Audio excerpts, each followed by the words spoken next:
So PlayStation took to social media and the PlayStation blog to share some new information about some highly anticipated indies that are on the horizon. Now, I did a separate post about why I don't like this format, but I want to dig into the games themselves. First up is Forever Skies. Admittedly, not my kind of jam. This is probably the one that's like, okay, I'm not a survival person. FPS survival game where you're on an aircraft.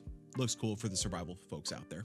The Nightling was the one that I was not familiar with prior to this post. It's coming to PlayStation on August 28th.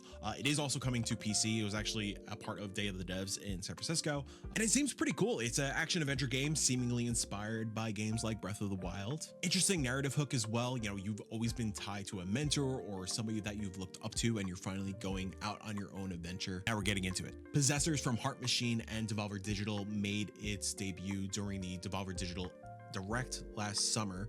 It was more so a teaser tone piece, but not only did they confirm it's coming this year, which is surprising, honestly, because they're also still working on Hyper Light Breaker. We also got a brief glimpse at the gameplay, and I wasn't expecting a side scroller. I also wasn't expecting influences from platform fighters. So platform fighters being Super Smash Brothers. And dude, look at this. Absolutely. Yes. Heart Machine rocks, man. I know Breaker is in a tricky place at the moment, but them pairing up with Devolver Digital is in my opinion, a match made in heaven. The fourth game we got was Ruffy and the Riverside. It's launching June 26th. Now, if you are unfamiliar with Ruffy, you're gonna hear a lot about it once it launches. Ruffy is the type of game that is going to reinvigorate the character platformer genre.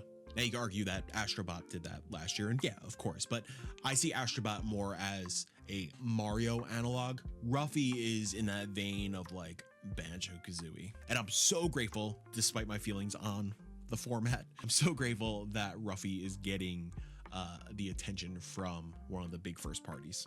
Look at this boy. Man, I could do a killer Ruffy cosplay. And last but not dang least, Skate Story from Samang and Devolver Digital. This has been one of those unicorn games for quite some time now. Granted, things may have changed in the past 5 years, but when Sam and I were talking about Skate Story back in 2020, when I played the early build of it, it's essentially an interpretation of the story of Orpheus and him skating into the underworld to save his long lost lover. If that is not the most metal concept of a video game you've ever heard in your life, a lot could have changed in the past 5 years. Who knows if that's still present in the game, but man, the vibes are immaculate.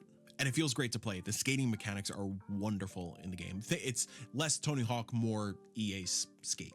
There we go. 5 indie bangers highlighted by PlayStation today.